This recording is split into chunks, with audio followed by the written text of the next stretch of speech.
সম্মানিত দর্শক শ্রোতা, আসসালামু আলাইকুম। আপনারা অনেক সময় মনে করেন আমরা কথাগুলো এক এক সময় এক এক রকম বলি না। আমরা পেপার, পত্রিকা এবং বিভিন্ন তথ্য উপত্যের ভিত্তি করে আমরা অনেক সময় এক এক সময় এক একটা কথা বলে থাকি।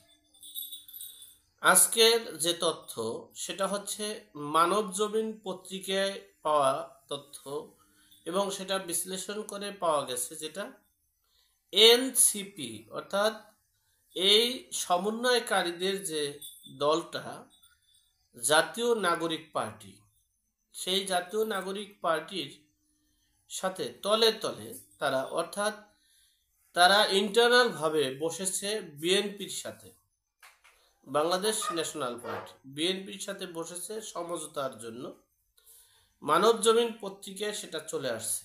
মানবজমিন পত্রিকায় এসেছিল যে তারা দল ঘোষণা করার পূর্বে একটা সমঝোতায় বসছিল। তখন তারা 100 সিট চেয়েছিল, তখন 4-5টা সিট দিতে আগ্রহ পোষণ করেছে বিএনপি। আমরা সবসময় মনে করেছি এবং এখনো মনে করতেছি যে এই কিংস পার্টিটা অর্থাৎ জাতীয় নাগরিক পার্টিটা হয়, যদি বিএনপি নির্বাচন করতে পারে তাহলে বিএনপি একটা আলাদা দল থাকবে, আর জামাত ইসলামী দল প্লাস এই জাতীয় নাগরিক উন্নয়ন পার্টি মিলে হবে একটা দল। এরপরে কিংস পার্টি ক্ষমতায় যাবে, সেরকমের প্ল্যান, মিশন, ভিশন এখনো ভিতরে ভিতরে চলছে, আছে, হাল ছাড়েনি জামাত ইসলাম এবং ইসলামী দলগুলো। অপরদিকে খুব বেপরোয়া হয়ে পড়েছে বিএনপি এই জাতীয় নাগরিক পার্টির সাথে সমঝোতায় বসেছে এবং সেখানে জাতীয় নাগরিক পার্টির যারা মূল, তারা 100 সিট চেয়েছেন। আর এই 100 সিটের দিলে বিএনপি যদি 100 সিট দেয় তাহলে তাদের সাথে সমঝোতায় করতে পারে। এরকমের একটা তাদের ভিতরে বসা হয়েছে, আলোচনা হয়েছে। সে বিষয়ে আমরা মানবজমিন পত্রিকায় পেয়েছি। যাই হোক, এখন বিষয়টা হচ্ছে বিএনপি তাহলে কাকে ভয় পাচ্ছে।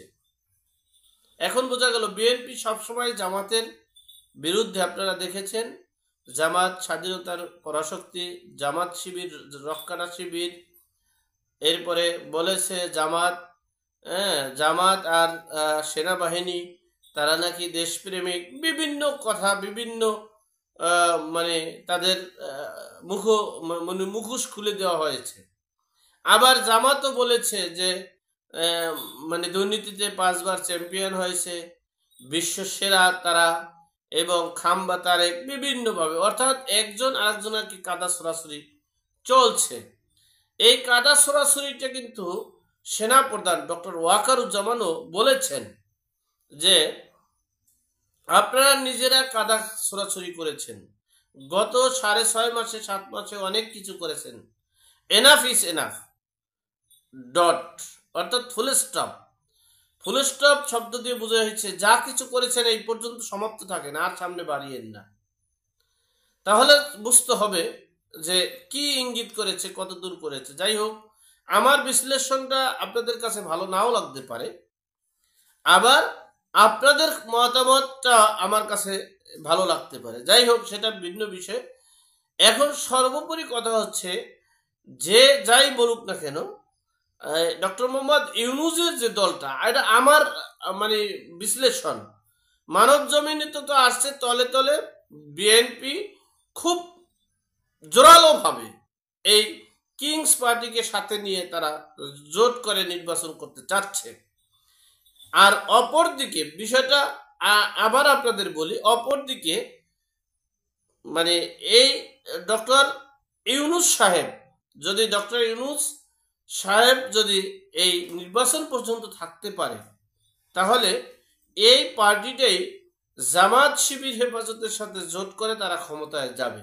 সেই মিশন, সেই ভিশন, সেইটা নিয়েই তারা মাঠে হাঁটছে। তো এখন বিষয়টা হচ্ছে বিএনপি কিন্তু কাউকে ভয় পাচ্ছে না।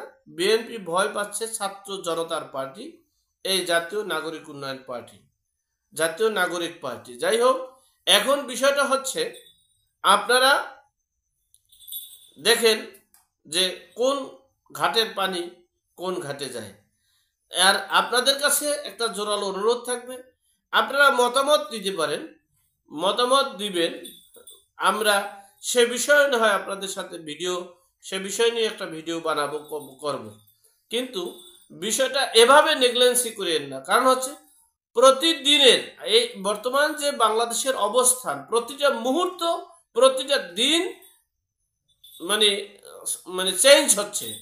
মুহূর্তে মুহূর্তে প্ল্যান, পরিকল্পনা, পদক্ষেপ এগুলো চেঞ্জ হচ্ছে, একটার পর একটা পদক্ষেপগুলো নিচ্ছে।